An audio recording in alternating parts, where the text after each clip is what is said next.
Hi everyone, welcome back. If you're new here, my name is Alex. I'm an architectural and interior designer, and today I thought I'd give you a step-by-step tutorial on how to design a space. So if you're looking to make over a room or two in your home and you don't know where to start, then stick around because I'm going to walk you through it. So let's jump right in. So the very first thing you should do is determine exactly how you want to use the space.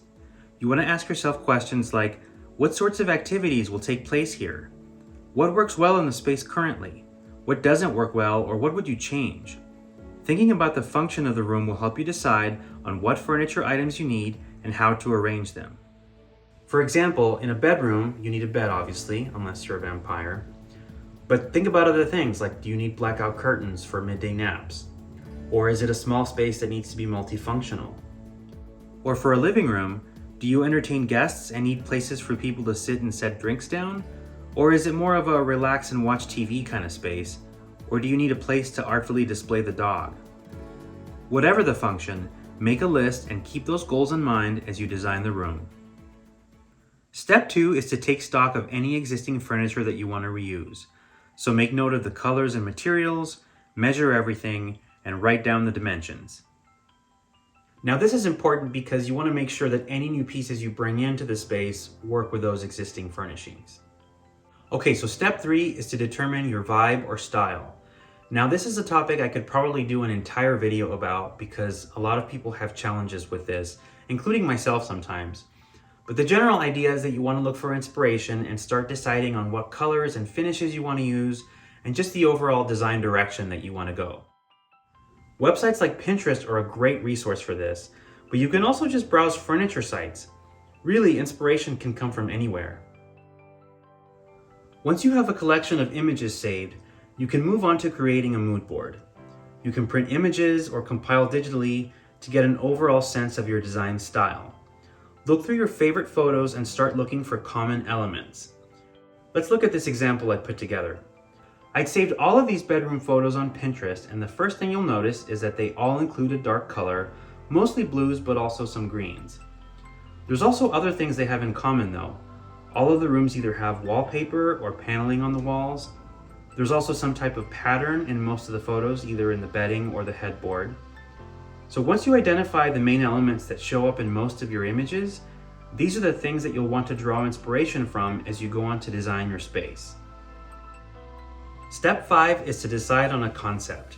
This goes hand in hand with the mood board, but I find it helpful to come up with a short phrase to describe your style. It could be just dark, moody bedroom, or coastal cottage, or post-apocalyptic garage sale chic smorgasbord of everything. Once you settle on a concept, you can choose your colors and finishes, check that your existing furniture works with that style, and keep referring back to the concept as you purchase new items to make sure they work. Here's an example. Let's say your vibe is coastal cottage and you're looking for a sofa. You have two options that have caught your eye. The one on the left looks very casual and relaxed with the light color, rounded edges, and the slipcover, whereas the one on the right looks much more dramatic and sophisticated, like something you'd see in a modern apartment. So for the coastal cottage concept, the one on the left would definitely be the better choice. Now what do you do if you can't decide on a style or a concept? What I've done before is start with the existing furniture that I had and then just start adding things that look good with those pieces. So here everything is black, white, or brass, and the woods are all medium to light tones. Once you officially decide on a vibe or a style, you can bring some of that in through the art and accessories. Moving on, step 6 is to draw a furniture plan. Now I realize that most people don't have drafting software like AutoCAD or Revit, but what I would recommend would be this, which is an 11x17 pad of graph paper. I got this one on Amazon, so this is what I'm going to use. So start off by measuring your room, make note of the locations of the windows and doors, including the door swings, and try out different layouts. So the first thing you want to do is decide on a unit of measurement. Unless your room is huge, I find that having each little square represent 6 inches is a good place to start. So take a strip of paper and at every 2 squares mark a foot. This will be your tape measure. And then draw out your room. You can just draw lines like this, but make sure to mark where the windows and the doors are. So for a 10 by 10 room with one window, it would look something like this. Okay, so set that page aside And on a different sheet, draw out different furniture pieces you're considering using the length and width measurements. And then cut them out, and on the back write down the manufacturer and the name of the item.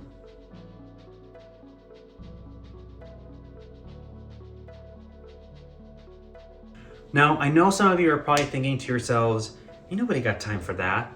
First of all, how dare you bring Sweet Brown and her iconic catchphrase into this? And secondly, if you really want to skip this step, you could potentially get away with just using painter's tape to mark out the locations of whatever the furniture is on the floor. But I would really recommend the graph paper route because you'll be able to play around with different layouts, see what works or what doesn't work in your space. And I think it's kind of fun too, so I would recommend giving it a shot. Here's an example of what I'm talking about with the graph paper cutouts. In this living room plan, I'm able to try some different arrangements and see what layouts work the best. And since everything is drawn to scale, I can be sure that if it works in the plan, it'll work in the actual space. Okay, let's move on to step 7, which is ordering samples and purchasing items. For large expensive items like sofas, it's always a good idea to ask for an upholstery sample so you can look at it in the space and see how you like it. These days, furniture can have a really long lead time, which means it can take months from the time you order it before it finally arrives.